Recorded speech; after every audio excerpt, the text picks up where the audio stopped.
So in this lab, which ties into the ecosystems unit, students will be using data loggers to observe how different treatments affect the temperature and humidity of a seedbed. The lab will take several days to complete. On day 1, students will complete and discuss pre-lab questions. I'll run through a demonstration, and then students will set up their own experiments. My cameraman, Dan, has volunteered to be the student in this demonstration. Thank you. Okay, so I'm glad to see you've all been working hard on the pre-lab questions. Any thoughts on question 1? What do plants need to germinate and grow? Water. Water is one. Thank you, Dan. Definitely. Any other ideas? Sunlight. Sunlight. Plants definitely need sunlight to grow. Seeds, being under the soil, don't need sunlight to germinate. We haven't talked about that yet, but we'll get into that in tomorrow's lecture discussion. But good idea. Not be frozen. Yeah, proper temperatures, which will vary for different plants. Great, that's a good start. So plants need sunlight, plants need proper temperatures, and water. So what about question 2? What might someone, why might someone, a vegetable grower for instance, want to alter their growing conditions of plants? To make it warmer? Yeah, to make temperatures warmer. Any other ideas?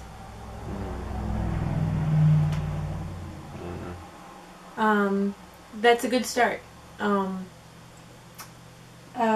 What are some techniques people use to alter growing conditions? So Dan, how do vegetable growers go about making conditions warmer? They use a greenhouse? Yeah, greenhouses. Do you know, have you ever been inside a greenhouse? Do you know if it's more humid in there, if there's more moisture in the air as well compared to the outdoors? I guess so. Yeah. Yeah, it is. So greenhouses definitely make temperatures warmer and hold in moisture for plants. That segues into the focus of the lab. You'll be using the temperature and humidity data loggers right here to observe how different treatments alter the growing conditions of a seedbed. I'm going to demonstrate and experiment for you first, and then you'll design and carry out your own investigations. So first of all, to set up my experiment, I started by pouring some seed starter into a bucket and mixed it with some water, so the consistency was uniformly damp but not waterlogged. That's something that you'll all be doing. I filled the cells with the prepared seed starter and put the trays on this heat mat.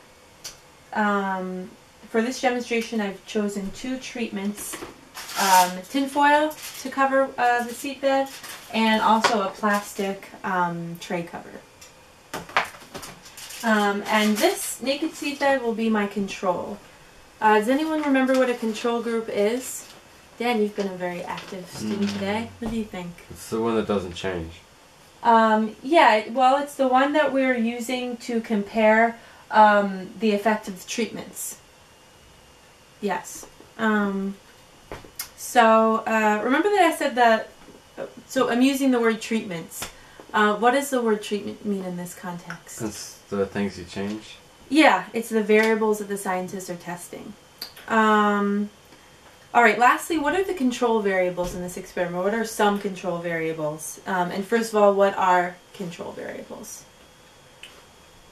The control variables are the ones that are the same between the 2. Exactly. What are some of those? The kind of dirt. Yep, the kind of soil media we're using. How much water? Yes, that's an important one, how much water both started off with. Okay, those are 2 good ones, those 2 control variables. Also the temperature of the that both are receiving from the heat mat is another control variable. So because I only have 2 data loggers, I'm going to collect 24 hours of data on the plastic treatment, and then I'm going to switch it and collect 24 hours of data on the tinfoil treatment. And for the entire 48-hour span of the experiment, this data logger will collect data on the control. Alright, so let's talk about hypotheses. How do you think the plastic and tinfoil treatments will affect the temperature and humidity of a seedbed? It'll be warmer. Yeah, so we think both will cause the seedbed to be warmer. What about humidity? I don't know, probably more humidity? Okay, so we're a little less sure about humidity, but thinking that it will increase the amount of moisture in the seedbed.